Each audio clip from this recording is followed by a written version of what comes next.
ọ̀jọ̀gbọ́n K Stroud àti Dexter Booth. Mo dúpẹ́ púpọ̀ ní ọwọ́ àwa tí a darapọ̀ mọ́ wa ní àṣálẹ́ tèmi. So tá bá gbàgbé lọ́sẹ̀ tó kọjá a bẹ̀rẹ̀ àwọn standard derivative a dẹ̀ ṣàlàyé bá a ṣe lè mọ̀ wá derivative tó bá yẹ pé function wa bá jẹ́ product. A ṣàlàyé bá a ṣe lè mọ̀ wá tí derivative wa tí function tí wọ́n bá fún wa tó bá jẹ́ pé product ni bá a ṣe lè mọ̀ wá derivative rẹ̀. A sọ fún wa pé tó bá yẹ pé a bá ní y is equal to uv tó jẹ́ pé u àti v wa function of x ni o. Tá wá fẹ́ wá in tí derivative rẹ̀ ó jẹ́ àníkàmọ́dà aláàmù. Òun náà ni pé dy dx yóò mọ̀ jẹ́ kí ni o ká differentiate alákọ̀ọ́kọ́ du dx ká fi ẹlẹ́ẹ̀kejì lẹ̀ bó ṣe wà v tó ti bá then plus ká differentiate ẹlẹ́ẹ̀kejì dv dx ká fa alákọ̀ọ́kọ́ lẹ̀ bó ṣe wà u. So òun náà ni à ń pè ní product rule. A dẹ̀ ṣàlàyé pé product rule yìí kò pín dandan tó yẹ pé function méjì ni wọ́n fún wa o. Kódà tó bá fún wa ní function mẹ́ta báyìí tàbí tó ju mẹ́ta lọ a lè lo báyìí náà. A já sí pé tó bá fún wa ní mẹ́ta tí mo dẹ̀ ṣe fẹ́ lo Leibniz notation. So òun náà ni pé kí ni o màá máa differentiate aláwọ̀kọ́ màá máa fi function méjì yòókù lẹ̀ bí wọ́n ṣe wà then plus màá máa differentiate function ẹlẹ́ẹ̀kejì v màá máa fi méjèèjì yòókù lẹ̀ bí wọ́n ṣe wà ẹ pé u àti w ní ó kù then plus màá máa differentiate function ẹlẹ́ẹ̀kẹta màá máa fi function méjì yòókù lẹ̀ bí wọ́n ṣe wà. So eléyẹn ni n tí a ṣe iṣẹ́ débẹ̀ náà la dẹ̀ sí dúró sí ní ọ̀sẹ̀ tó lọ pẹ̀lú ògo Ọlọ́run bá mo ṣe gbé àdéhùn a máa bẹ̀rẹ̀ láti frame 33 lẹ́ni ọ̀jọ̀gbọ́n fẹ́ mọ̀ ṣàlàyé n tí a ń pè ní kíni o differentiation derivatives of a quotient of a function. Ẹ rí i pé a máa mọ̀ túmọ̀ ọ̀rọ̀ láti bí ọ̀rọ̀ fúnra rẹ̀ gangan. Nígbà tí a bẹ̀rẹ̀ product a sọ pé tó bá jẹ́ pé function tán bá fún wa tí ó bá wá lágbọ́nrin polynomial mọ̀ ẹ rí i pé nínú àwọn ìgbà tá a ti ṣe tẹ́lẹ̀ a ní tó bá fún wa ní polynomial so tàbí a nírú nǹkan báyìí ẹ rí i pé polynomial nírú nǹkan báyìí o àbí so tó bá ní ká wá dy dx wa ti mọ̀ pa lè lo linearity property wa a mọ̀ differentiate wọn lẹ́yọ̀kọ̀ọ̀kan. Mo sì ti mọ̀ ìgbé tí y bá jẹ́ x raised power n pẹ̀lú bá ṣe wá lọ́sẹ̀ tó lọ a ní dy dx wa yóò mọ̀ jẹ́ kí ni o nx n minus 1 ajá sí pélé yóò jẹ́ 3x square plus 2 so 5 constant in derivative rẹ̀ wọ́n mọ̀ jẹ́ 0. So ẹ rí i pé lẹ́yìn rẹ̀ náà a tún ṣe kí ni o a tún ṣe product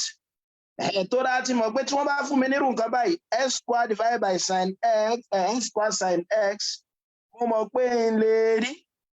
function méjèèjì lápapọ̀ nínú standard derivative mi àkàlàṣe mo lè mọ̀ n tí x square jẹ́ o mo dẹ̀ sì lè mọ̀ n tí sin x jẹ́ o la fi wá wà ní first principle lọ́sẹ̀ tó kọjá pé òkè náà tó bá fún wa ní product nǹkan la fi ní formula eléyìí tá a kọ sókè ìpé àmọ́ differentiate aláwọ̀kọ́ àfẹ́lẹ́kejì lẹ̀ bó ṣe wà plus a differentiate ẹlẹ́kejì àfẹ́lẹ́kẹta lẹ̀ bó ṣe wà bó wà ní quotient kọ́ ajá sí pé yóò ti mọ iye yín ní tí wọ́n fẹ́ gbà lérò pẹ̀lú quotient báyìí bó ni wọ́n function ó mọ ọ jẹ́ báwọn àbá tí wọ́n bí tó bá jẹ́ uv fún product rule kí ni quotient ó mọ jẹ́ u divided by 3 a ti mọ̀ pé quotient ó túmọ̀ sí division tó ti yẹ báwọn ẹ rí i pé sum òun náà ní ìròpọ̀ gẹ́gẹ́ bí sum ṣe jẹ́ ìròpọ̀ tí difference tó jẹ́ yọ kúrò ṣe pa ní difference méjì a lè ní negative difference a dẹ̀ lè ní positive difference. Negative difference ni pé táìpẹ̀ bá yọ nọ́mbà láńlá kúrò ní nọ́mbà kékeré negative difference ni ẹ̀ bíi 2 minus 3 so ti mo tó ní negative máa get a dẹ̀ ní positive difference bákan náà tí ì bá yọ nọ́mbà kékeré kúrò ní láńlá ṣùgbọ́n difference náà ní gbogbo ọ̀nà tí ó mọ̀ túmọ̀ sí náà ni pé yọ kúrò product òun ni multiplication ṣùgbọ́n quotient òun la máa ń pè ní division tó ti tẹ bá ti gbọ́ quotient division ni yóò mọ̀ túmọ̀ sí o. Bó wá ní tó bá fún wa ní function wa báyìí nǹkan bí a ní tí wọ́n fún wa nírú nǹkan báyìí o y is equal to x square divided by sin x ẹ rí ipò tí wà lágbọ́nrin division so tí bá a máa lo quotient rule fún ni o ọyẹ já wa derive formula tá a máa lò nítòótọ́ so tẹ́ bá kíyèsí nínú ìwé ìtọ́jọ̀gbọ́n kọ́kọ́ ṣe náà ni pé wọ́n derive ẹ̀ láti bí first principle bó o bá ṣe lè ṣe o kò lè rárá o rí pé mo ní tí y mi bá jẹ́ u divided by v gẹ́gẹ́ tá a bá gbàgbé rí pé tá a fi mọ́ di nóòtì increment wa náà òun náà ní delta àjá sí pé tó bá yẹ pé y mi àti bóyá bí àwọn uv tí wọ́n jẹ́ function of x yìí bóyá ní point p mi wọ́n wà báwọn ṣe pé point q tí increment bá ti bá wọn gẹ́gẹ́ bí mo ṣe mọ́ ń ṣàlàyé pé bá tí bá ní graph mi báyìí so tí bá ní curve mi báyìí so tá a bá ní q sàdẹ̀ ní p a ti mọ̀ in pé in tá à ń pè ní derivative òun náà ni pé ká máa fa gradient point curve yẹn mo rò bó ti yá báwọn so ẹni pé nínú ìgbà tá a ṣe nínú fẹ́ràn aláwọ̀kọ́ tá a fi bẹ̀rẹ̀ ẹ̀kọ́ yìí so òun náà ni pé kí ni o increment wa yóò mọ̀ jẹ́ delta àjá sí pé increment mi bí wáyìí tí n bá fẹ́ lo ọgbọ́n tó dópin tọ́jú ọgbọ́n ló nù ìwé wọn mo lè lo definition náà so òun náà ni pé limit as h tends to 0 f of s plus h minus f of x divided by h a lè lo yín náà yóò fún wa nìkan náà so ti bá ṣùgbọ́n tí wọ́n fẹ́ lo eléyìí náà pé increment òkè náà ká fi kún y àjá sí pé u náà òun náà ṣe kí ni o increment ó ti bá di u divided by v dv ẹ dákun ṣe ó yọ àbá ó yá àjá sí pé delta y mi ní ìsìn o yóò mọ jẹ́ u plus delta v divided by v plus delta v minus y mo sì ti mọ̀ pé y mi ṣe pé òun náà ni u divided by v tó jẹ́ quotient àjá sí pé máa ní delta y u plus delta u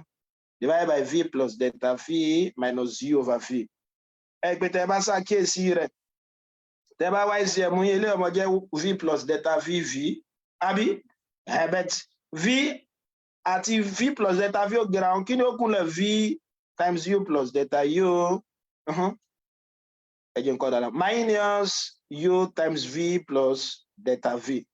so tí n bá so tí n ṣe delta y ajá sí pé delta y mi báyìí tí máa ó fún ilé yọmọ jẹ́ v u plus v delta u mo multiply out ni o ọ̀yà minus uv minus u delta v divided by tó bá wù mí mo lè sí eléyìí náà lẹ́yìn òun náà máa jẹ́ kí ni o v square plus v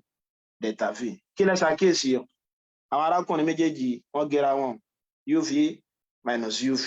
ìṣòro wa ti dínkù díẹ̀ ajá sí pé ọmọ jẹ́ delta y is equal to what v delta u àbí minus u delta v divided by v square plus v delta v tẹ́ ẹ bá gbàgbé ẹ rí i pé ń tá ń wá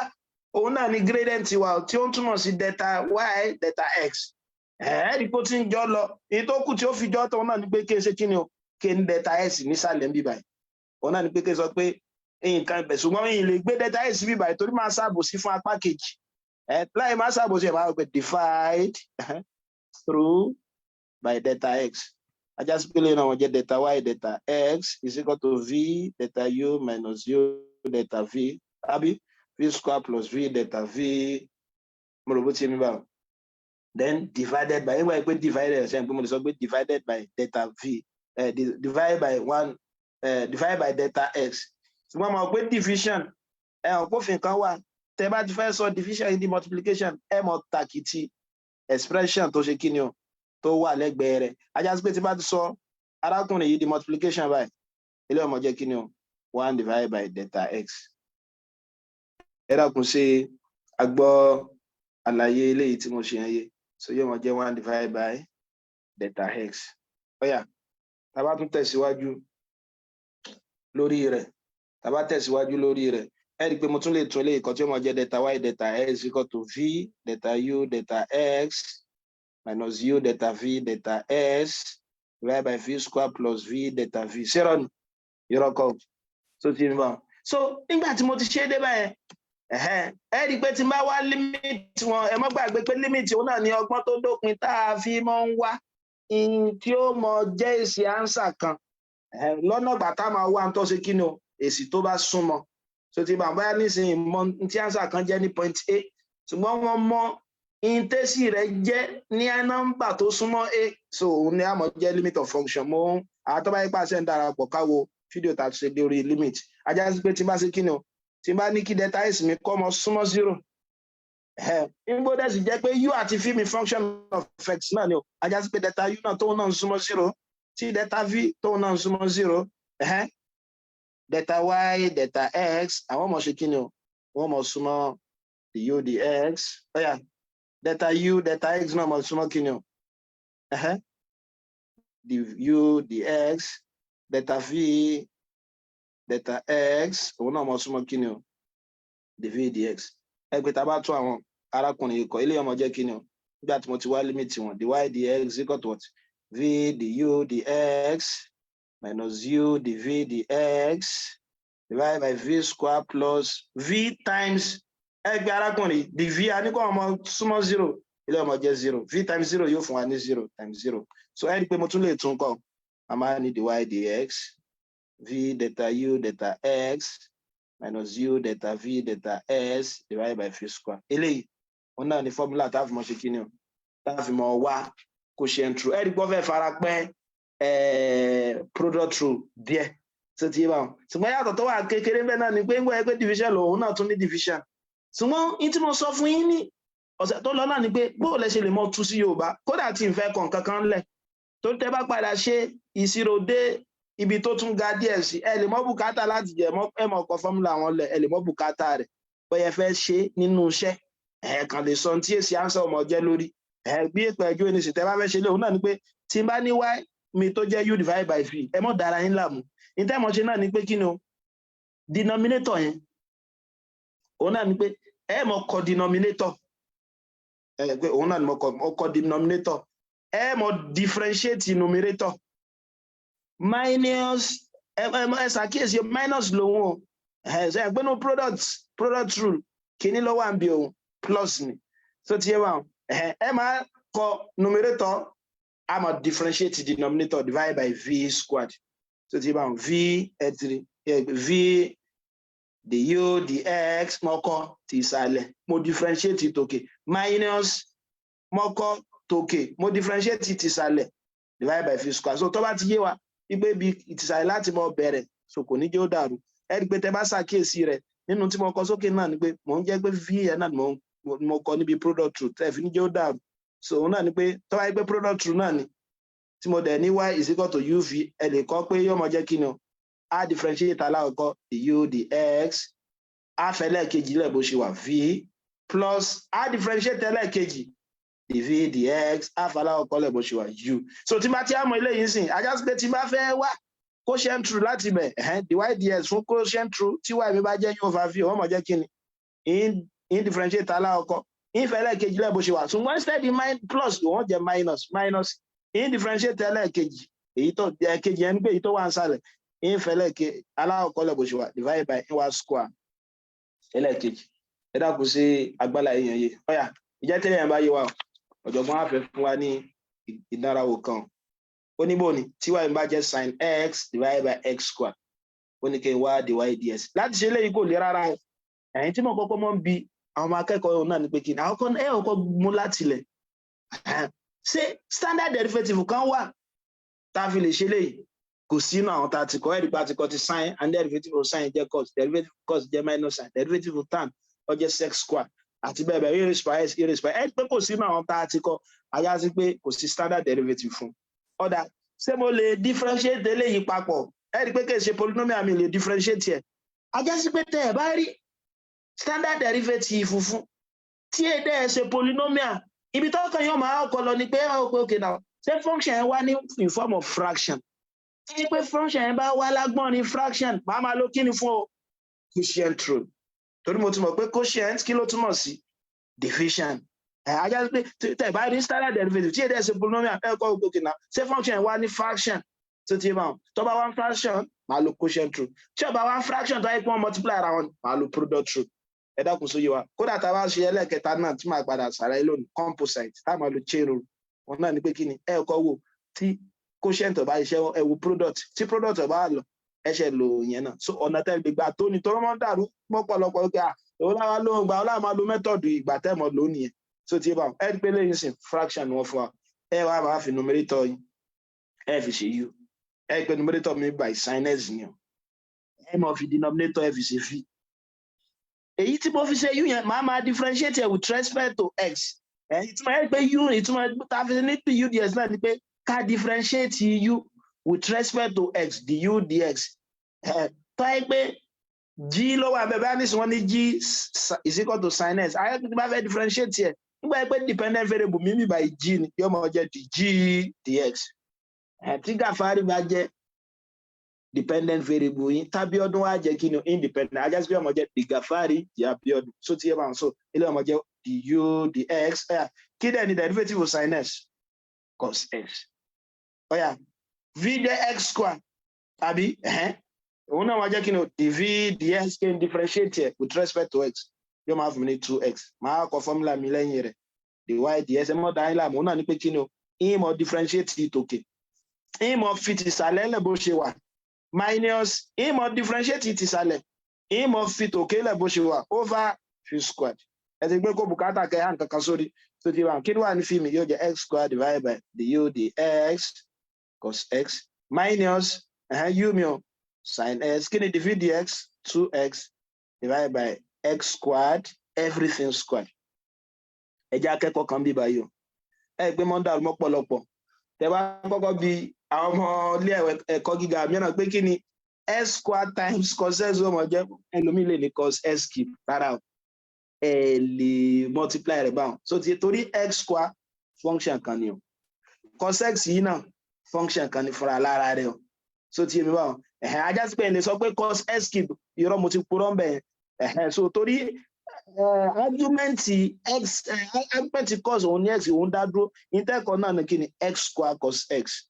so ti ajá pélé náà ni mo jẹ́ sin 2x square tó ń tẹ́lẹ̀ omi ọkọ náà bí x wà nípa yìí a sì ti mọ̀ pé x irọ́ so òun náà mo jẹ́ kí ni 2x sin x then divided by s raised by 4 so yà bó ṣe jẹ́ s raised by 4 láti bí indices wa a raised by m everything raised by n yóò mọ̀ fún wa ní a raised by m ọ̀yà tó bá wù mí mo tún lè ṣe síwájú sí o ẹ pélé ọmọ jẹ́ dy dx is equal to kí ni mo ní tó kọ́ mọ́ x kọ́ mọ́ o ló ti yé nínú àṣìṣe tẹ́lómi mọ́ ṣe náà ni pé yóò fi s square bí s raised by 4 ẹ̀ lè fi gé torí eléyìí wọ́n jọ wà papọ̀ ni so ti yé bá ẹ gbọ́dọ̀ kọ́kọ́ mú factor jáde kó tó di pẹ́ fi gé so ti yé x kọ́ mọ́ ilé ọmọ jẹ́ s cos x minus 2 sin s divided by s raised by 4 kí lẹ ṣàkíyèsí eléyìí ó gera wọn ajá sí pé dy dx ní ọmọ jẹ́ kí ni o s cos s minus 2 sin s divided by s cube so ẹ rí i pé náà ni ọ̀jọ̀gbọ́n get you ọ̀yà ọ̀jọ̀gbọ́n ní àpẹẹrẹ mìíràn bóò ni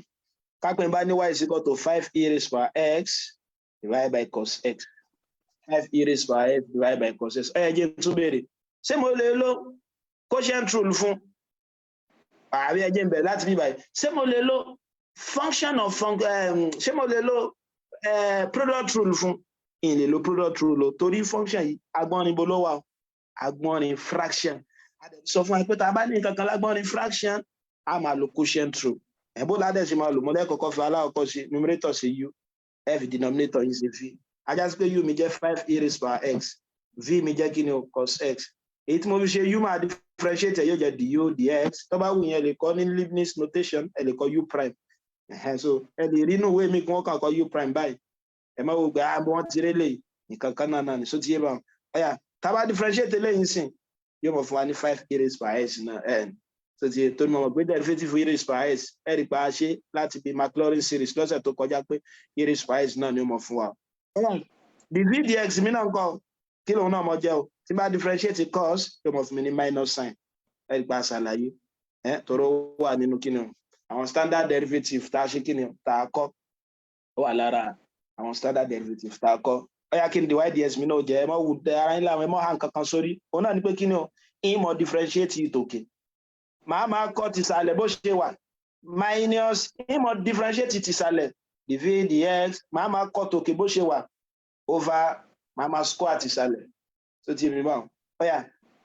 so ilé ọba ajẹ́ kí ni fíìmù o cos s du dx mi 5 e raised by s minus kí ni u 5 e raised by s dv dx minus sin s everything over v square kí ni v square cos s everything square ọ̀yà kí lẹ ṣàkíyèsí ẹ má gbàgbé eléyìí ẹ mọ̀ gbé ẹ jẹ́ kí àwọn trigonometric function yẹn jó wọn mọ̀ wà lẹ́yìn pátápátá so tí ilé ọmọ jẹ́ 5 e raised power s cos x,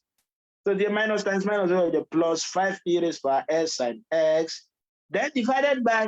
tẹ́ bá nírò eléyìí, ẹjá tún kọ́ nǹkan kan bí eléwọ̀n ní mo jẹ́ cos x square, a lè kọ́ gẹ́gẹ́ bí kí ni o cos square x. And so tí wọ́n bá kọ́ sin nx ní ìgbà ìwọ̀n náà ní pé túmọ̀ náà ní pé sin x everything raised power n. Tí trigonometry bá gba power tó gbà wọn ẹ lè mọ gbé ságbégbé ratio trigonometry ratio yẹn àti argument rẹ̀. So òun náà ní pé tí bá ní sin 3x plus 5 everything raised power 4. Mo lè tẹ́lẹ̀ ìkan tí ó mọ̀ jẹ́ kí ni o sin 4 3x plus 5. So tí bá so torí ẹja gbọ́ ibà a mọ̀ pé ilé yìí ò mẹ́rin rẹ̀ ni o a mọ̀ tàbá dé bí kí ni function of function dáadáa. So ajá sí pé tí dy/ds mi jẹ́ ilé yìí o ìyìn lè dúró sí bíbá yìí o torí mo lè rí àwọn tó tún gẹ́ra wọn sí. So tí 5 e raised power x kọ́mọ̀ mo lè gbé jáde náà. Ilé ọmọ jẹ́ cos x plus sin s divided by cos square s. So divided by cos square s. Ilé yìí ni tí èsì answer wọ́n mọ̀ jẹ́. Bó wà ní ẹ rí i pé lọ́sẹ̀ tó kọjá a sọ pé y wa tó bá jẹ́ tan x derivative tan x a mọ̀ pé sec square s ni o. Ìjà mọ̀ pa lè proof in tí derivative tan x yìí jẹ́ láti bí quotient wa. Tó ti wá báwọn ẹgbẹ́ níta ìbá gbàgbé nínú àwọn trigonometric ratio tá ní ṣẹ̀pẹ́ tá fi mọ́ sí ìrántí wọn náà ní kí ni o so kàtúà kó ṣàkà o. So ti eléyìí òun náà ní sin cosine tangent òun náà ní pé sin ọmọ jẹ́ opposite of hypotenuse. Rí àwọn tí mo kọ nísàlẹ̀ wọn yìí àwọn náà ní kí ni o àwọn náà ní emphasis wọn lọ́yọ̀ kọ̀ọ̀kan. Cosecant alone ní ti sin, secant alone ní ti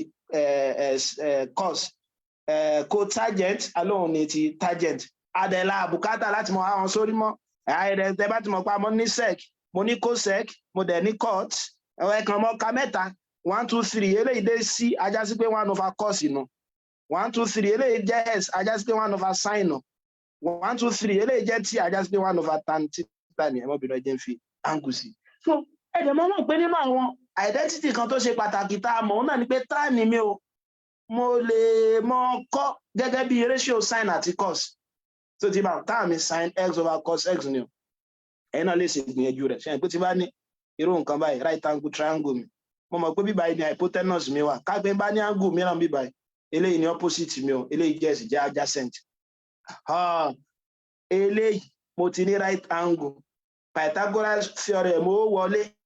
láti ibẹ̀ mo lè mọ wá ní ti sin theta mi ó jẹ́ mo mọ̀ pé sin theta mi kí ni ó mọ̀ jẹ́ opposite over hypotenuse b over a. Mo dẹ̀ mọ̀ pé cos theta mi ó mọ̀ jẹ́ kí ni o c over a. Mo dẹ̀ mọ̀ pé tan theta mi ó mọ̀ jẹ́ kí ni o 2 b divided by c. Kí lẹ ṣàkíyèsí ẹ rí i pé tí n bá divide dàdàngọ́ mi méjèèjì yìí papọ̀ sin theta àti cos theta ṣe pé ó mọ̀ jẹ́ p over a divided by c over a. Ẹni ọdẹ mọ̀ jẹ́ p over a tí n bá ti sọ division àti multiplication mo ní àmọ́ tàkìtì àwọn tó wà lẹ́gbẹ̀ẹ́ kejì a over c. Kí lẹ ṣàkíyèsí ó fún wa ní b over c tó ń ṣe déédéé kí ni o tan theta. Ajá sí pé sin mi over cos mi yóò mọ̀ jẹ́ kí ni o tan. So theta ní báwọn fún mi ní kí ni o sin theta divided by cos theta táwọn lè sọ tí cos theta over sin theta ó mọ̀ jẹ́ báwọn. So ti ẹ rí i pé nínú òfin à ń pè nǹkan kan ní tacit law ṣe pé tacit law náà ni pé tí n bá ní a divided by b mi so ti yé mi báwọn yóò mọ dọ́gba pẹ̀lú kí ni o 1 over b over a. Ẹ dákun sóyún abáwọn so níbi òfin yẹn náà pé tẹ bá ní a over b raised by minus 1 àwọn náà ní ìtumọ̀ náà ni pé b over a kẹ̀kan tàkìtì rẹ̀ kẹ́ yí ipò mo bó tiẹ̀. So ajá sí pé cos theta yìí náà yóò mọ̀ dà gẹ́gẹ́ bí káwọ́ pé 1 over tan theta mo dẹ̀ sì mọ̀ pé 1 over tan theta òun náà ni cot. Ẹ dákun ẹ jẹ́ ká dì mú tọ́ra mọ́ lò ní ọjọ́ iwájú ọ̀yà ẹ já wá ṣe tí ọ̀jọ̀gbọ́n ní ká ṣe ká pọ́n fún wa ní irú béèrè pé if show that d dx of tan x is equal to what sec square x. Ẹ pé dy ds notation ni wọ́n kọ eléyìí o. So ti ma ìtumọ̀ náà ni pé tí y bá jẹ́ tan x ká mọ in tí derivative rẹ̀ ó jẹ́ nítòótọ́ àti wa ní first principle tẹ́lẹ̀ ṣùgbọ́n a tún lè ṣe báyìí náà láti ṣe náà kò le rárá o ọ̀yà mo ti mọ̀ pé y mi tó bá jẹ́ tan x mo lè mọ kọ́ gẹ́gẹ́ bí ratio sin x àti cos x mo ti ní quotient mo sì ti mọ̀ pé tí n bá ní quotient kí ni màá mọ̀ lò quotient rule so ti mọ̀ bó ládé ẹ̀ mọ̀ ṣe quotient rule màá máa fi numerator mi ṣe u màá máa fi denominator mi ṣe v èyí tí n bá ṣe fi ṣe u màá máa differentiate with respect to x kí n derivative of sin x cos x ọ̀yà ẹ jẹ́ tún differentiate v náà v ds kí n derivative of cos x minus sin x ọ̀yà kí n wá ní formula mi dy ds mo lọ àbùkátà láti ha ọ̀yà sá lè sọ màá máa differentiate ìtòkè màá máa fi tìsàlẹ̀ lẹ̀ bó ṣe wà minus màá máa differentiate tìsàlẹ̀ dv dx màá máa fi tòkè lẹ̀ bó ṣe wà divided by v squared ọ̀yà tí n bá tó wọn papọ̀ ńkọ́ v mi cos x du dx náà ṣe kí ni o cos x minus kí ni u mi o sin x dv dx náà jẹ́ kí ni o minus sin x divided by v squared kí lẹ́ni v mi cos x everything squared ẹgbẹ́ tí n bá ṣe síwájú sí dy dx mi yóò mọ jẹ́ kí ni o cos square x minus times minus plus sin square x divided by what cos s everything squared so ti bá tẹ́ bá gbàgbé nínú àwọn òfin tá a kọ àwọn identity tó sì jẹ́ pa tún gbọ́dọ̀ mọ̀ òun náà ni pé tá bá ní cos square x plus sin square x láti bí Pythagoras theorem náà wọ́n ti yọ so yóò mọ̀ fún wa ní 1 tẹ́ bá square cosine angle kan pọ̀ mọ́ kẹ́mọ́ square sin angle kan 1 ni ó mọ̀ fún wa mo rò bó ti ń bá wọn cos square theta plus sin square theta 1 cos square gàfárì plus sin square gàfárì 1 lòun náà jẹ́ so ilé ìjẹ́ 1 ayás pé dy dx ni yóò mọ̀ jẹ́ 1 divided by cos x everything square ẹ̀ẹ́dẹ̀ mọ̀ pé mo tún lè tu eléyìí náà lẹ̀ nígbà pé méjì lọ́wọ́ àṣà ìmọ̀dé ní 1 over cos x times 1 over cos x náà àwọn tá a ti kọ́ kí ni 1 over cos tẹ̀ bá gbàgbé ẹ pé inverse cos òun ni sec x times sec s kí lẹ́ni sec s times sec s yóò fún wa ní sec square s ajá sí pé tí y mi hence dx of tan x is equal to sec square s so lọ́jọ̀gbọ́n tún fi mú ìyẹn wá ìjẹ́tìlẹ̀ yẹn bá yé wa ẹ rí i pé ó ti kún nínú àwọn kí ni o àwọn standard derivative tá a ti mọ̀ tẹ́lẹ̀ nínú àwọn tá a ti mọ̀ tẹ́lẹ̀ mo ti mọ̀ pé derivative of sin cos ni derivative of cos minus sin derivative of tan sec square so ti yé wa ọ̀yà ẹ tẹ̀síwájú ní orí rẹ̀ ẹ dákun mo lérò pé ó yé wa ẹ já wa bọ̀ sí derivative function of function ní frame 39 ní frame 39 ọ̀jọ̀gbọ́n fẹ́ mọ̀ ṣàlàyé rẹ̀ function of a function tẹ́ bá gbàgbé nígbà tá a ṣe function aláàmà pé nǹkan kan ní composite function yẹn ó dà gẹ́gẹ́ bí pọ̀nmọ́ tata sáwọnú rẹ̀ tó ti rí báwọn ẹ pé àpèjúwe tí mo lò fún àjọ òun náà ni pé tó bá jẹ́ pé èmi bímọ ṣe ẹ̀ pé nìkan náà ló bí mi tẹ́ bá fẹ́ sọ àjọṣe tó wà láàrin ọmọ mi àti bàbá mi ẹ̀ṣẹ̀ ìpẹ́ mọ̀ sọ pé kí ni ọmọ lágbájá lélẹ̀ tó ti rí báwọn tí bá ní y mi nìsín tó bá jẹ́ pé sin x bẹ́ẹ̀ ni y jẹ́ function of x ṣùgbọ́n tí bá ní y is equal to sin 2x plus 3 so ti y jẹ́ kí ni function of x torí arákùnrin 2x plus 3 yìí function kan ní fúnra rẹ̀ sin yìí náà trigonometric function ni y wá jẹ́ function of function tẹ́ bá nírú nǹkan báyẹn náà function of function la máa pè composite function ẹ̀yẹ́ di composite function yìí o a máa lò tí a ń pè ní chain rule fún a derive fún tí wọ́n ṣe get chain rule yẹn náà láti bí kínú láti bí first principle fáǹfààní àwa ìgbà bá wà ní iléèwé gíga tá a lè fẹ́ lò so ti yé bá wọn so òun náà ni pé ẹ rí pé mo ní y mi káyọ̀ pé y mi bá jẹ́ f of g of s gẹ́gẹ́ bí àpèjúwe so ti yé bá òun náà ti bá fẹ́ differentiate ẹ̀ màá kọ́kọ́ differentiate tinú yìí yóò jẹ́ u mi ká pé u mi jẹ́ g of x ṣe é pé du dx yóò mọ̀ fún mi ní kíni o g prime of x so ti yé ajá sí pé y mi nísìnyí yóò mọ̀ jẹ́ f of torí mo ti fi dàdàngọ́ mi ṣe u yóò mọ̀ jẹ́ f of u màá tún wá kí ni o dy du dy du yóò máa jẹ́ kí ni f prime of u. mo sì ti mọ̀ pé tẹ́ bá ṣàkíyèsí nísìn mo ti wá dy du mo tún wá du dx. kí gangan tí mo fẹ́ wá mo fẹ́ differentiate ẹ mọ̀ pé derivative wa tá a bá fẹ́ kọ́ notation tá a máa ń kọ dy divided by dx kí lẹ ṣàkíyèsí pé méjèèjì eléyìí a lè fojú wò pé yóò padà gẹ́ra yóò mọ̀ kún dy dx sílẹ̀ òun náà la ń pè ní chain rule tó ti yé òun náà ní pé ká pé wọ́n fẹ́ fún yín ní x yín ó jẹ́ kí ni o bí function of t tẹ wá fẹ́ kọ́ ní chain rule ẹ mọ̀ dára yín láàrín pé irú bíbá yìí dx dt la fẹ́ wá tó ti yé ẹ mọ̀ dára yín láàrín ẹ kàn kọ́ wáyé pé dx dt ẹ wá gbé du sísàlẹ̀ lẹ́yìn ẹ gbé du sókè lẹ́yìn òun la ń pè ní chain rule tó ti bá òun la ń pè ní chain rule bóòní wọ́n ṣe wá gẹ̀ẹ́tì ẹ̀ ọ̀yà bóòní ẹ jẹ́ ká lo first principle láti fi wá kó tó di pé àti ẹ̀ ṣe kí ni o àti ẹ̀ fi ṣiṣẹ́ máa máa ṣàlàyé ẹ mọ́jọ́ ó dàrú tẹ́lẹ̀ ọmọ dàrú mọ́ pé ìgbà láì máa lo function gan láti mọ̀ gbà tá máa lo product rule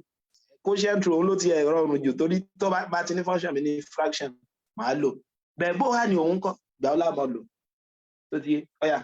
kápẹ́ bá ní y mi ó jẹ́ f of g of x ó yẹ já lo first principle fún un mo mọ̀ pé dy ds mi f prime of x from first principle formula la fi mọ́ ń ṣe limit as h tends to 0 mo ní first principle náà algebraically tó ti f of s plus h àbí minus f of s divided by h tó ti yé mi báyìí ọ̀yà tí má tẹ̀síwájú lórí rẹ̀ ṣe é pé nísìn eléyìí y mi ni new function mi leléyìí ìyìn tí mo kọ yìí formula tí mo kọ yìí òun ọmọ ṣiṣẹ́ nígbà tí function mi bá jẹ́ f of x ṣùgbọ́n function mi báyìí ó jẹ́ kí ni o ó jẹ́ f of g of x lòun àyàsí pé tí máa fẹ́ tó nǹkan f prime of x bíbá yìí ọmọ jẹ́ kí ni o limit as h tends to 0 kí ni f of x plus h yóò jẹ́ ní tiẹ̀ ibi tí n bá ti rí x nínú in tí wọ́n fún mi kí mo gbé kí ni sí o s plus h àyàsí pé ọmọ jẹ́ f of g of s plus h àbí minus f of x mi náà ní y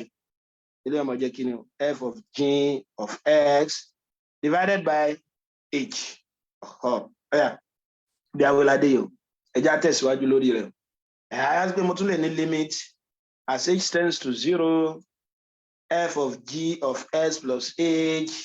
minus f of g of x ṣe é pé mo lè sọ pé zero ni ṣé mo purọ́ kí ni x minus x ó mọ jẹ́ 0 ẹgẹ́ tí ó dàbí kẹ́ sọ pé 5 yín bá lè kọ 5 fún fraction yóò mọ jẹ́ 5 over 1 so eléyìí náà mo lè sóhun náà kọ tó ní mo fẹ́ kí nǹkan kan kó kí mo fẹ́ fa nǹkan kan yọ ń bẹ̀ ni so ti ká pé mo nírun nǹkan báyìí sẹ́yìn pé irọ́ ni mi ń purọ́ ìyìn introduce nǹkan kan so ti yẹ torí in tí mo fi sí ẹ́ẹ̀sì tí mo fi sí mo tún ṣe kíni mo tún ti yọ kó bẹ́ẹ̀ padà so ẹ́ẹ̀sì tí mo tún fi sí mo tún ṣe kíni mo tún ti yọ kó bẹ́ẹ̀ padà ajá sí pé eléyìí ní ìsinmi yóò mọ jẹ́ f prime of s equal to limit as h tends to 0 f of g of s plus h minus f of g of x ṣe é pé mo lè tún eléyìí kọ yóò mọ jẹ́ s plus h minus x tí n bá fún wọn sí bracket báyìí ẹ dákun so yóò bá wọn. ọyá tí n bá tún ṣe síwájú sí torí mo mọ̀ pé pẹ̀lú tí mo sọ yẹn ṣe é pé quotient rule ni derivative méjì ni wọ́n mọ multiply ara wọn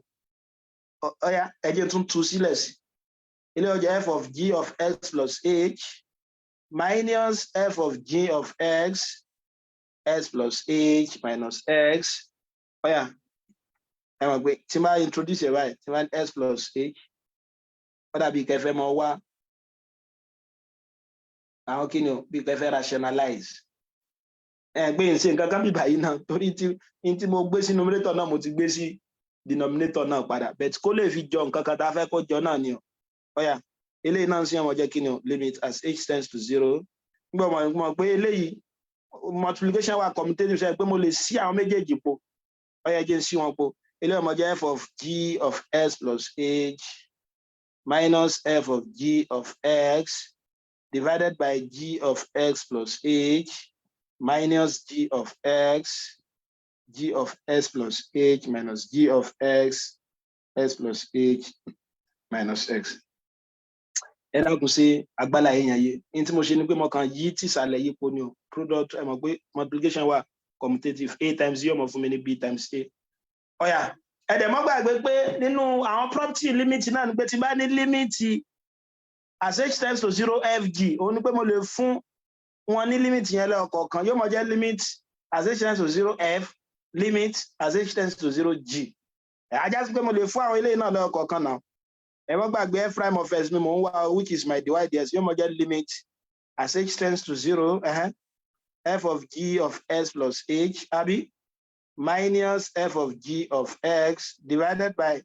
g of s plus h minus g of x, àbí, multiply by limit as h tends to 0 g of s plus h minus g of x divided by s plus h minus x. Kí lẹ ṣàkíyèsí? Ẹ gbé kí leléyìí ó túmọ̀ sí báyìí. Ẹ gbé ká pín bá túlẹ̀ padà, x àti x yóò gèrè àwọn kí ló kúnlẹ̀ h. Ẹ kí wá ní g of s plus h minus g of s over h. Ẹ gbé yóò túmọ̀ sí kí ni o? Bí g prime of x. So ti yé ṣe àyìn pé nínú ìgbà tí mo kọ f prime of x lẹ́ẹ̀kan, mo lóun ní limit as h tends to 0 f of s plus h minus what? F of s divided by h. Nítorí yàtọ̀ ń bẹ náà ni pé instead the f g là ní. So ti yé bá, so instead the f g là ní. Ó yá, kí lẹ lérò pé lẹ́yìn náà mọ̀ jẹ́? Ẹ pé ńgbà tó jẹ́ g of s plus h minus g of x over x plus h minus x, kí la ní? Alọ́ jẹ́ g prime of x. Nígbà ó jẹ́ pé n tó wà nínú bíbá yìí, òun náà ló wà nísàlẹ̀, tó dẹ̀ jọrú nǹkan báyìí. A yá sí pé mo lè tún eléyìí náà kọ́kọ́ mọ jẹ́ kí ni o? F prime. Ọ̀nà. Ṣe pé eléyìí nísìn. Eléyìí jẹ́ g prime of no, g prime of h lẹ́kẹ̀lẹ́ jẹ́. So g prime of x, ẹ mọ̀ bí g prime of x. Yeah, kí ni kí lè léyọ̀ máa jẹ́? Ajá sí pé ọ̀nà ọmọ jẹ́ kí ni o? F prime of g of x. Ẹ dákun sí ní tí mo ṣe ń bẹ̀rẹ̀ yé wa. Ẹ ṣàkíyèsí eléyìí ṣe pé tá bá fi x dx yóò mọ̀ kún yóò mọ̀ ní tí ó dà ní g prime of x. Bó la ṣe rí g prime of x, ó dàbí kí n fi prime sí second element ní bíbá yìí. Ẹ pé tẹ́ bá ṣàkíyèsí tí wọ́n ṣe náà papọ̀ lẹ́gbẹ̀ẹ́ yìí náà. Nítorí kan yàtọ̀ ń bẹ náà ni pé instead of s plus h, g ló wà ń bí òun. Nígbà wo yẹ kó sì ti papọ̀ náà, ajá sí pé mo lè sọ pé lè náà f prime of g of x. Ajá sí pé dy ds mi fún composite function yóò mọ̀ jẹ́ kí ni f prime of g of x, àbí, times g prime of x. So òun náà ni ẹ pé tá a bá fẹ́ túlẹ̀ náà la ṣe pé tá a bá ní y yín f of g of x, ẹ mọ́ dára yín láàmú, ẹ ọkọ mú u f ṣe g of x. Ẹ wá differentiate u yín with respect to x. Y yín mọ̀ jẹ́ kí ni o? F of u. Ẹ differentiate y with respect to u. Ajá sí pé dy dx yín yóò mọ̀ jẹ́ product àwọn méjèèjì. So dy du times du dx. So àlàyé tí mo ṣe látàárọ̀ àròyé yẹn ti tó, ẹ jẹ́ fún alápẹ̀rẹ̀ ká lè mọ̀ tí mo sọ. Ó yá, ẹ wo eléyìí nísìnyí. Ọ̀jọ̀gbọ́n ní if y is equal to sin 2s minus 3, find dy dx. Kò lè o. Tẹ́ bá ṣàkíyèsí rẹ̀, ẹ já tún gbé láti ìsàlẹ̀. Ṣé mo lè lo standard derivative fún yín lè lo? Ṣé function mi wà ní form of fraction? Yín lè kò sínú form of fraction, yín lè lo quotient true náà lulẹ̀ ń bẹ̀. Ṣé product true nǹkan ṣé mo lè lo? Yín lè lo product true. Ìdí tẹ́ fi lè lo product true tó ló mọ́ ń dàrú. Òun ni ẹ lè ya 2s kúrò nù sin. Tẹ́ bá ti yá sin ẹ ti gbẹ̀sẹ̀ báwọn. Tẹ́ pé ṣé tẹ́ bá ní sin ẹ lè pa s rẹ̀ pé sin ẹ rí pé ẹ̀yin gan rí pé sin ẹsẹ̀ ni tẹ́ bá ti ṣe bẹ́ẹ̀. Tó ti ẹ lè yà wọ́n. Tó bá ti wà tó rí argument tó ń sọ sin yìí di bó ṣe wà, òun náà ni argument náà dẹ̀lélẹ̀. Ajá pé ìgbà tẹ́tì ẹ mọ̀ pé ṣé product lẹ́mọ̀ lò ní àbí function of chain rule. Òun náà ni tó wáyé pé ẹ bá ní function méjì tó dá dúró gédégbé. Bí àpèjúwe sí tí wọ́n bá jẹ́ square sin x lẹ́yìn láàjà tààrí nù product true ni màá máa lò. Torí function kan lárákùnrin yìí o. So ti pẹ̀ tó bá yẹ pé ẹ lè rí function kan yọ láàrin ẹlẹ́ẹ̀kejì láì ní dá wàhálà lẹ̀ láì má dá wàhálà lẹ̀ kí ẹrù láàmú àlò irú eléyìí sin e raised power 5s plus 3 ẹni pé lè sọ pé kí n pa eléyìí rẹ tí má ti parẹ́ yìí nìkan mo ní kò bá làákà yìí tó ti yé bá ìgbà yìí máa lò kí ni o máa lò chain rule fún ọ̀yà ẹ jẹ́ ká ṣe eléyìí máa jẹ́ kí ni o mo ní máa fi u mi èyí tó bá jẹ́ pé internal function yẹn mo lẹ́fì mọ̀ ṣe u yàn tó ti tàbí káwọ́ pé function tó wà ní form of x mo lẹ́mọ̀ fi ṣe u yàn so u mi ó máa jẹ́ kí ni o 2x minus 3 ọ̀yà kí ni du ds mi ó jẹ́ yàn 2 tàbá differentiate ẹ má gbàgbé bá ṣe ń differentiate last week y mi ó máa jẹ́ kí ni o sin kí ni mo ti fi arákùnrin ṣe u màá máa differentiate y náà with respect to kí ni with respect to u kí ni derivative of sin u cos u so ti ajá sí pé dy dx mi yóò mọ jẹ́ kí ni o mo lá máa multiply méjèèjì papọ̀ dy du times du ds tẹ bá dẹ mọ ẹ mọ dára yín láàmú òun náà ní pípẹ́ pé dy ds mo fẹ́ wá ẹ kàn kọ́ báyìí dy dx ẹ sì gbé du sí di eléyìí du sókè eléyìí kí dẹ̀ ni dy du mi cos u times kí dẹ̀ ni du dx mi 2 then yóò mọ fún mi ní kí ni 2 cos u mo ní kò ní jẹ́ cos 2u o torí u argument ni ó yàtọ̀ gédégbé so yóò máa jẹ́ kí ni 2 cos kí dáa lè fi ṣe u ṣe 2s minus 3 so 2s minus 3 so ti ajá sí pé tí dy ds mi ó jẹ́ nìyẹn ṣùgbọ́n àbùkátà tó wáyé pé wọn ò sọ fún wa bá kọ̀ wá nù tíọ́rì tàbá kan fẹ́ lò lọ́rọ̀ eléyìí ọ̀nà tó yàtọ̀ lè gbà ṣé òun náà ni bí a ní sìn tí bá níwáyé mi sin 2s minus 3 ẹ mọ́ dára yín láàmú ẹ kọ́ differentiate arákùnrin yìí bíi pé x ló wà níbí báyìí mo ti mọ̀ pé derivative sin cos ni o yóò máa jẹ́ cos 2s minus 3 ẹ wá differentiate tinú yìí kí derivative tinú yẹn mọ̀ jẹ́ kí ni 2s minus 3 derivative rẹ̀ ó jẹ́ 2 so ajá sí pé tí bá ní sin 5s ẹ mọ́ dára yín láàmú òye ọ̀yà máa kọ́ differentiate gbogbo ẹ̀ náà cos 5s máa differentiate tinú yìí lásán times 5 ẹ dákun sọ àmọ́ ọ̀nà tí mo ń sọ yẹn ọ̀yà ẹ̀jẹ̀ tó fún alápẹ̀rẹ̀ mi bóun ọ̀jọ̀gbọ́n tó fẹ́ má pẹ̀rẹ̀ mi wà ní frame 40 ó ní tí wáyé mi tó bá jẹ́ 3x plus 5 everything raised power 4 káwa find dy ds so inú tí èfi dà níwà ọkọ̀ pé ṣé mo lè lo quotient rule fún arákùnrin rárá o a lè lo torí function wọ̀ wá ní kíni o lágbọ́n ní fraction ṣé mo lè lo product rule ìyìn lè lo product rule náà torí kíni o ìyìn lè rí àwọn function yìí yá táyé pé function yẹn wọ́n ti kó papọ̀ lódìdí ni quotient chain rule mímọ́ lò product náà ní ṣiṣẹ́ fún mọ́ torí tí n bá yọ eléyìí kó ń bẹ ẹ rí pé fọ́ọ̀kan mọ́ hangi lókè ni orí ibo ló hangi sí àmọ́ àwa máa lo chain rule wa èwo ẹ wá fi ṣe u ẹ fi kan ṣe u èwo lẹ́fì mọ́ ṣe u èyí tó ní x yẹn lọ́rọ̀rùn so tí nígbà mìíràn ó lè mọ́ jẹ́ èyí tó ní x bẹ́ẹ̀ lọ́pọ̀lọpọ̀ ọ̀gbà èyí tó ní x yẹn lẹ́fì ṣe u yín function tó ní x yẹn máa jẹ́ 3x plus 5 a differentiate here the u dx kí derivative u with respect to x tẹ́ bá differentiate ilé yóò fún ní 3 so you have to suggest 3 saying x raised power 1 times 3 3s raised power 0 derivative constant 0 yeah y mi on sí ọmọ ajẹ́ kí ni o u raised power 4 tó mo ti fi eléyìí ṣe u raised power 4 kí dẹ̀ ni dy du mi ọmọ jẹ́ tá bá differentiate ilé with respect to u yóò jẹ́ 4 u raised power 3 ajá sí pé dy dx mi ẹ má gbàgbé chain rule ẹ má dára yín láàmú yóò jẹ́ dy dx ẹ sì gbé du sí bíbáyìí kí dẹ̀ ni dy du mi o 4 u raised power 3 times kí ni du ds mi 3 ilé ọmọ fún mi 12 u raised power 3 kí dẹ̀ ni u wa kí la fi u ṣe ẹ wá dá padà 3s plus 5 everything raised power 3 mo ní tẹ́ bá ṣe fẹ́ mọ ọkọ̀ fọ́múlà yẹn lẹ́sẹ̀ fẹ́ túlẹ̀ òun náà ní pọ́n fún yín ní 3s plus 5 everything raised power 4 ẹ kọ́ fojú wo pé báyà bí nǹkan àṣọ lọ́wọ́ àmì báyìí ká pé bí x lọ́wọ́ àmì bẹ́ẹ̀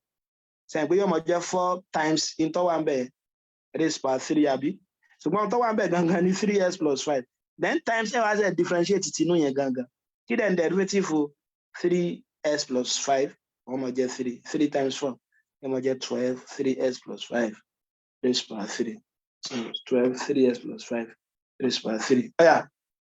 ilé nǹkan ọ̀jọ̀gbọ́n tó fún wa ní mìíràn tí bá ní y is equal to tan 4s plus 1 láì tí ṣe mo lè lo quotient rule fún rárá torí kí ni o kò wá ní quotient product rule ńkọ́ ìyìn lè lò torí ìyìn lè rí àwọn function yìí yà kó nu ara wọn so tí yé wa kí ni màá máa lò chain rule kódà láì tí lo formula fún tó ti ṣe àìpé tí mo lè ṣe náà ni pé mo ní tẹ́ẹ̀bà ṣe ẹ̀kọ́ wo pé tan kí ni derivative tan mo mọ̀ pé sec square derivative tan ní angle kan sec square angle yẹn kọ́kọ́ s plus 1 wá mọ̀ pé function kan náà lélẹ̀ yẹn wá differentiate òun náà kí ni derivative 4s plus 1 4 pé tá a bá ṣe tán tá get náà nìyẹn jẹ́ ká ṣe bó wọ́n ṣe get yẹ u mi ọmọ jẹ́ 4s plus 1 mo léyìí tó bá ní x nílẹ̀ mọ̀ fi u yín ṣe so du dx mi kí ni ọmọ jẹ́ 4 àbí y mi ọmọ á jẹ́ kí ni o tan u kí dẹ̀ ni du dx mi so tí wọ́n mọ̀ jẹ́ kí ni o sec square u dy dx mi ọmọ kọ́ yọ mọ̀ jẹ́ kí ni ẹ mọ̀ dára ńlá du dx ẹ kàn gbé du síbí báyìí ilé ọmọ á jẹ́ kí ni dy du mi sorry dy du lélẹ̀ sec square u times kí ni du dx mi 4 yọ máa jẹ́ 4 sec square u mo dẹ̀ ti mọ̀ pé u mi ó jẹ́ kí ni o 4s plus 1 gbé n ta predict pé a get ọ̀nà la get mẹ́rin so òun náà ni bẹ́ẹ̀ ṣe mọ́ lò so ẹ rí pé nínú ta ti kọ́ sí òun náà ni pé tágbé bá ní y tó jẹ́ uv mo mọ̀ pé product tí mo lò fún so ti ẹ mọ́ dára yín láàmú kí lẹ́ mọ̀ lò fún yẹn ẹ mọ̀ differentiate alákọ̀ọ́kọ́ du dx ẹ mọ̀ fa alákọ̀ọ́kọ́ lẹ̀ bó ṣe wà plus a mọ̀ differentiate ẹlẹ́ẹ̀kejì dv dx a mọ̀ fa alákọ̀ọ́kọ́ lẹ̀ bó ṣe wà ìyẹn fún product táyé pé quotient ńkọ́ quotient ni pé tí wọ́n bá fún wa ní function ní form of fraction ẹ mọ̀ dára yín láàmú náà ẹ mọ̀ differentiate alátòkè du ds a bá kọ tìsàlẹ̀ lẹ̀ bó ṣe wà v minus ló wà ń bí ohun a máa differentiate tìsàlẹ̀ dv dx a máa fi tòkè lẹ̀ bó ṣe wà u over v squared so ti but tí n bá ní function of function kọ́ tí a mọ̀ sí chain rule mo lá máa lo formula u dy dx yóò mọ̀ jẹ́ kí ni o màá kọ́ fi u mi ṣe inner function g of x y mi ó máa jẹ́ kí ni o f of u kí dẹ̀ ni dy dx mi ó mọ̀ jẹ́ ẹ̀kọ́ dy dx ẹ wá fi u sí rẹ̀ u so ẹ ṣe kí ni dy du times du dx so inú ta tún gbọ́dọ̀ mọ̀ òun náà ni pé kí ni nísìnyí báyìí ẹ rí pé láì dára wa láàmú mọ́ òun náà ni pé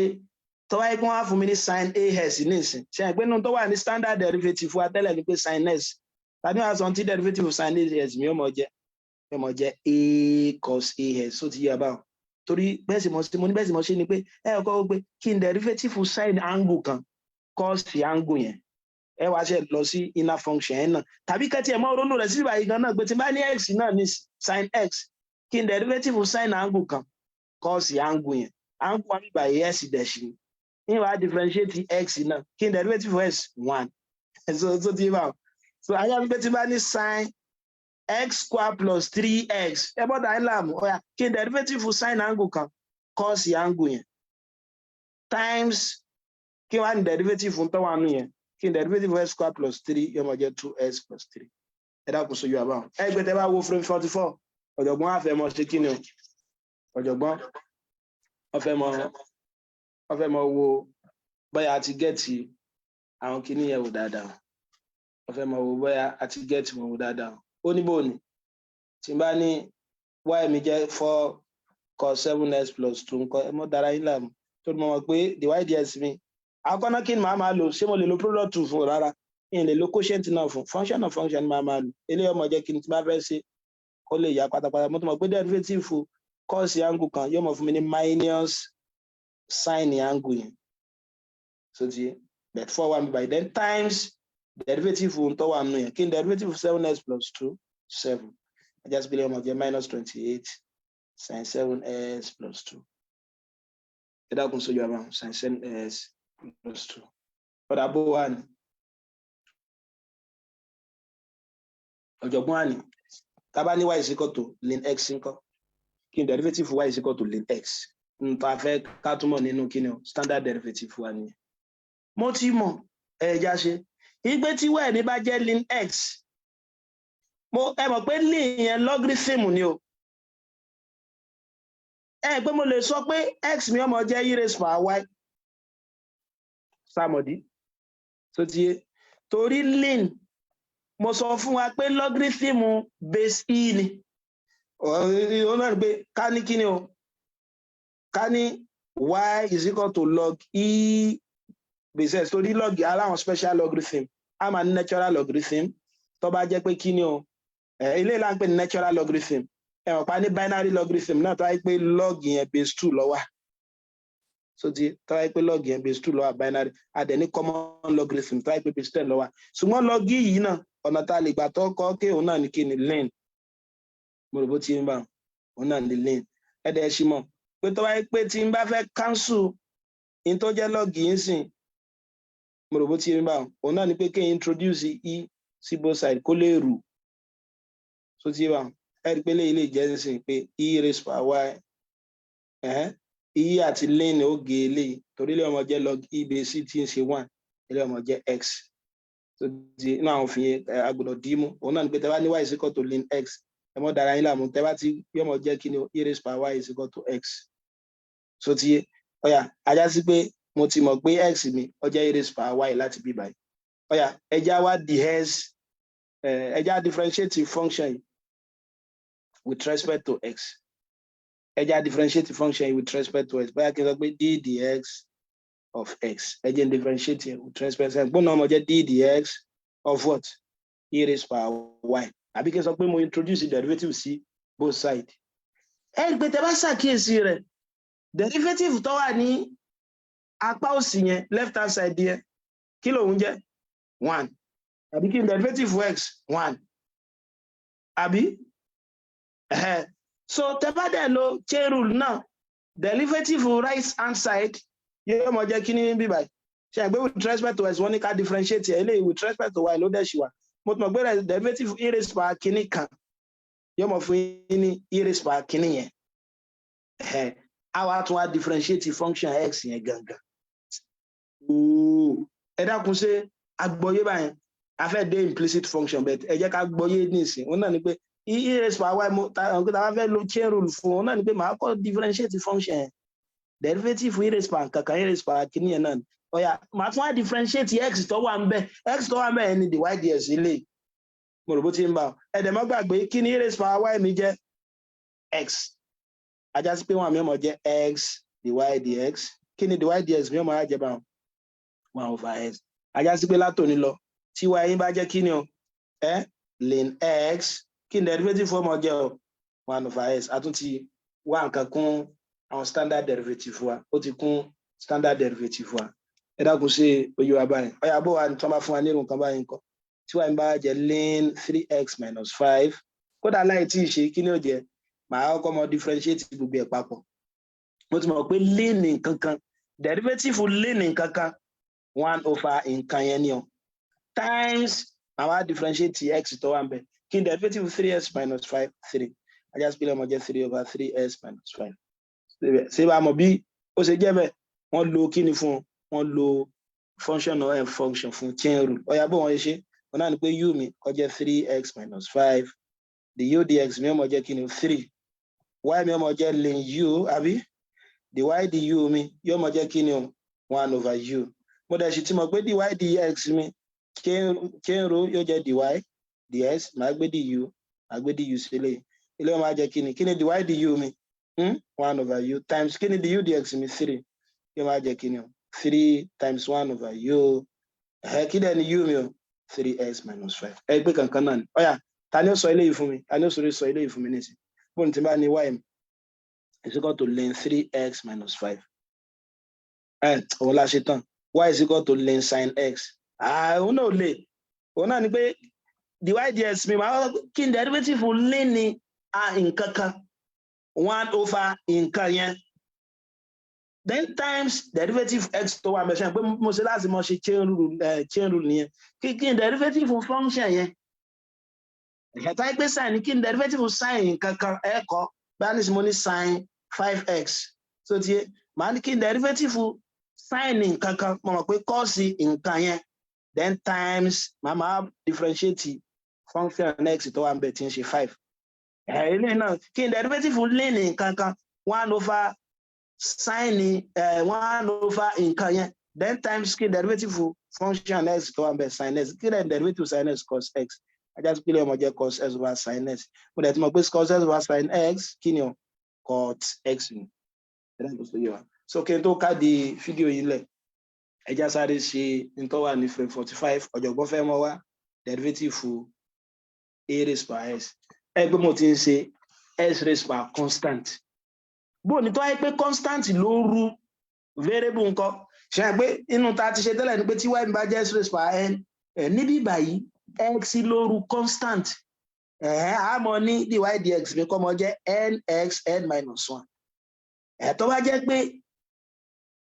constant ló rú x ńkọ́ bó láti ṣe ntí ọ̀jọ̀gbọ́n àlàyé tí ọ̀jọ̀gbọ́n tó fẹ́ ṣe kí ni o àlàyé tọ́jọ̀gbọ́n fẹ́ ṣe níbẹ̀ yẹn ni àlàyé tí ọ̀jọ̀gbọ́n fẹ́ ṣe níbẹ̀ yẹn ni ọ̀yá bó láti máa ṣe ẹja dira ìfò rẹ̀ òun náà ni pé kí ni o mo ti mọ̀ tí y tó bá jẹ́ e raised by s kí ni dy dx yóò mọ̀ jẹ́ e raised by x náà ni o tó ti bá e raised by x náà ni ọmọ jẹ́ o mo sì ti mọ̀ táyé pé y mi tó bá jẹ́ e raised by function mìíràn yàtọ̀ pé táyé pé function of function mo mọ̀ pé dy dx mi ọmọ jẹ́ kí ni o derivative e raised by nǹkan kan e raised by nǹkan yẹn times the f ds mama differentiate the function yẹn náà with respect to x so tẹ́lẹ̀ bá ti wáyé wá ajá sí pé tí máa ní y mi sì tó bá jẹ́ e raised by x ṣe é pé mo lè sọ pé a mi ó jẹ́ e raised by k àbí ká pé ẹjẹ sọ pé let a is equal to e raised by k kó lè fi rọrùn ṣe fún wa ni o ajá sí pé tó bá jẹ́ e raised by k y mi ọmọ jẹ́ kí ni o e raised by k everything raised by x àbí yóò mọ jẹ́ kí ni o e raised by k s tẹ́ bá lo loss of indices fún kí wá ní dy ds mi ọmọ jẹ́ ẹja differentiate derivative e raised by nǹkan kan e raised by nǹkan yẹn times a differentiate x tó wà ń bẹ tẹ́ bá ṣe fẹ́ mọ dáhìn láàmú pẹ̀lú chenru yóò mọ jẹ́ k tó ti bá yóò mọ jẹ́ k ṣùgbọ́n mo mọ̀ pé e raised by k mi gangan tẹ́lẹ̀ kẹ́ pé e raised by k mi òun ni mo fi ṣe kí ni o òun mo fi ṣe a ajá sí pé tí n bá dá padà nísìn a máa ní k times a raised by x k times a raised by x yóò mọ jẹ́ dy dx ẹ dákun sórí abáwọn so yóò mọ jẹ́ k times a raised by x now so yẹ yín tí bí mo ṣe débí báyìí ẹ wò dy ds mi ó jẹ́ k e raised by x àbí ṣùgbọ́n tí n bá ní ẹ má gbàgbé pẹ̀lú òfin tí mo kọ tẹ́lẹ̀ a mi òun ní kí ni o e raised by k òun ní àbí a raised by s mi òun ní kí ni o e raised by kx so ti a raised by òun ní e raised by kx láti bí báyìí pé mo lè sọ pé k mi pẹ̀lú òfin tí mo lò lẹ́ẹ̀kan òun náà ní lane a so yẹn bó ṣe jẹ́ bẹ́ẹ̀ ṣe pé tá a bá introduce lane sí ẹ̀gbẹ́ méjèèjì ilé ọmọ jẹ́ lane a raised by x lane e raised by kx ṣe pé eléyà tẹ́lẹ̀ yóò lọ kí ni ó mọ̀ kù kx àbí eléyìí lè wá sí bíbá yín gbọ́ pé logarithm law of logarithm tí bá ní log m raised by n yóò mọ̀ jẹ́ n log m eléyìí ọmọ jẹ́ kí ni o s lane a so ti bá ẹ pé kí ni ẹ ṣàkíyèsí s àti s gera wọn kí ló kúnlẹ̀ lane k is equal to lane a tó bó ṣe get here ní báyìí so ajá sí pé tí k bá jẹ́ lane a so tí y mi bá jẹ́ a raised by s nísìn tí y mi tó bá jẹ́ a raised by s ajá sí pé dy dx mi mo dẹ̀ tí mo pé dy dx mi báyìí pẹ̀lú tí mo kọ́ mi báyìí òun ni lane a so tí yóò máa jẹ́ kí ni o lane a times kí dẹ̀ ní a raised by kx a raised by x ẹ mọ̀ dára yín láàmú ìtumọ̀ eléyìí náà ni pé kí ni tó bá ní kẹ́ differentiate tí constant bá ru variable kan in tí ó mọ̀ jẹ́ òun náà ni pé kí ni o dy dx yóò mọ̀ jẹ́ in tó rù yẹn gangan lane constant tó rù ajá sí pé tí y mi bá jẹ́ 2 raised by s ẹ mọ̀ dára yín láàmú yóò mọ̀ jẹ́ kí ni o dy dx mi yóò mọ̀ jẹ́ kí ni o 2 raised by s times lane 2 so 2 raised by s times lane 2 òun náà ni àlàyé tí wọ́n ń ṣe nìyẹn pẹ̀lú ògo Ọlọ́run bá máa máa dúró bíbá yìí ní alẹ́ tòní àdẹ̀mọ̀ ṣe kí ni o a mọ̀ tẹ̀síwájú ní ọ̀sẹ̀ tó ń bọ̀ kí la kọ́ lónìí òun náà ni pé a ti kọ́ kí ni o àti kọ́ àwọn standard derivative wa àti bá ṣe lè lo àwọn standard derivative yẹn á lo bẹ́ẹ̀ ṣe lè ṣe product rule quotient rule àdẹ̀sọ bẹ́ẹ̀ ṣe lè ṣe kí ni o function of function àdẹ̀ tí wá kún àwọn standard derivative wa nínú tá tún gbọ́dọ̀ mọ̀ nísìnyí náà ni pé lákòótán tí y bá jẹ́ sin x wọ́n gbé dy dx mẹ́mọ̀ jẹ́ kí ni o a cos as mẹ́mọ̀ jẹ́ kí ni o derivative sin kankan yóò mọ̀ jẹ́ cos nǹkan yẹn then derivative tinú àdẹ̀ túmọ̀ pé cos ax nísìnyí yóò mọ̀ jẹ́ minus a sin ax àti kọ́ lákòótán náà pé tan ax yóò mọ̀ fún mi ní kí ni o x square as wọ́n dẹ̀ mọ̀ pé ln x yóò mọ̀ fún mi ní 1 over s then a raised by s yóò mọ̀ fún wa ní 1 over a raised by s ln a so náà àwọn àkọ́ni so pẹ̀lú ọgọ́lọ́ọ̀bà àbọ̀ tẹ̀síwájú ní ọ̀sẹ̀ tó ń bọ̀ so pẹ̀lú kíni o pẹ̀lú tí a ń pè ní àwọn ọ̀nà láti lè máa gbádà ronú derivative so ní numerical a máa ń pè ní numerical analysis àbọ̀ sí Lukgaf method iterative method so títí máa fi pàdé wa ní ọ̀sẹ̀ tó ń bọ̀ mo dúpẹ́ púpọ̀ ní ọwọ́ gbogbo àwa tí a darapọ̀ mọ́ mi ní àṣálẹ́ tèmi ó dàárọ̀.